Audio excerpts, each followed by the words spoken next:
Hi everyone, welcome to Scientific Computing Talk. In this video, we focus on the simulation about the fluid flow over airfoil.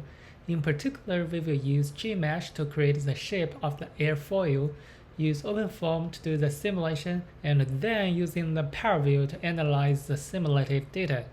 If you are interested in scientific computing and visualization, don't forget to subscribe this channel. In a previous video, we tried to create a Gmsh file for the flow around circular cylinder manually from scratch.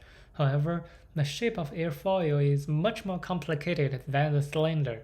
Besides, we may load coordinates of the airfoil from existing dataset. It might be impractical to add data points, lines, surface manually from scratch in Gmsh. In Gmsh, for every operation we did through the graphic interface, there is a corresponding command. We could check them easily in Gmsh script. Getting familiar with these geo commands can improve the efficiency for creating a complicated mesh structure. Here, I try to use a Python program to create a .go file. In this Python script, I load the airfoil dataset, which are a bunch of coordinates, then connect them into lines. After that, we add the boundary and surfaces. One tricky thing is that after executing extrude operation from 2D to 3D, we need to select surface ID when creating the physical group. But there are too many surfaces around the airfoil after extruding. I'm not sure how to select them quickly. Finally, I find an API that can print out all of the surface IDs. Since it is easy to find the surface ID around the boundary, the remaining IDs are the surfaces surrounding the airfoil. Please leave a comment if you know better ways to handle this surface selection in Gmsh.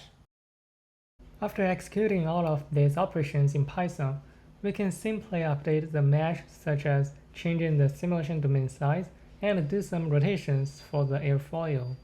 The good thing is that these simple operations do not change surface IDs a lot. We can do these operations in Python script and get different results quickly.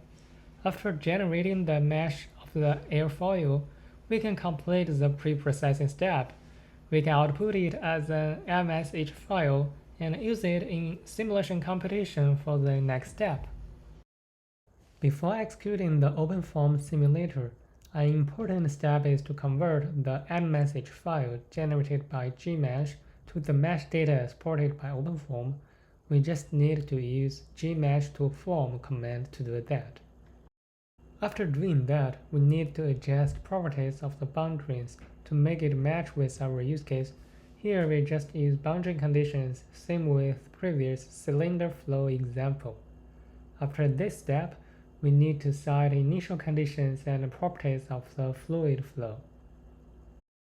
We don't dive into much details of different OpenFoam solvers, assuming you have some necessary knowledge about fluid dynamics, such as boundary conditions, types of flow we want to simulate, and how Reynolds number and kata condition influence the simulation results. Even using the same input geometry, using different viscosity coefficients, initial speed, delta t can generate totally different simulation results. We may need to play with these key initial parameters back and forth in OpenFoam to achieve the particular results. Here I run the OpenFoam on the Linux machine and change these results through the local editor with SSH plugin and through the ParaView by client and server mode. In the last step, we use ParaView as a post-processing tool to analyze the flow field. Here are several typical tasks we could try. The first one is trying to visualize the flow field directly. We can firstly select the data and then use the glyph filter in ParaView, or we can just use 2D glyph for the 3D dataset. It just draws glyph directly, and this is a straightforward way to get a general impression about the flow field. Furthermore, we could visualize the streamline of the dataset. The ParaView provides a Streamline View plugin, and we can apply it by one click. And we can even execute the Streamline Tracer filter and analyze specific streamline in detail. Another typical task is particle line for flow field. We can use the particle tracer filter to put the particle data into the field and visualize how it changes in the unsteady flow. For example, this video shows that particle below and above the airfoil flows in different speed.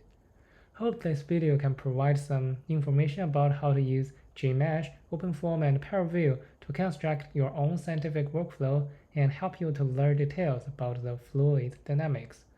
Thanks for watching. See you next time.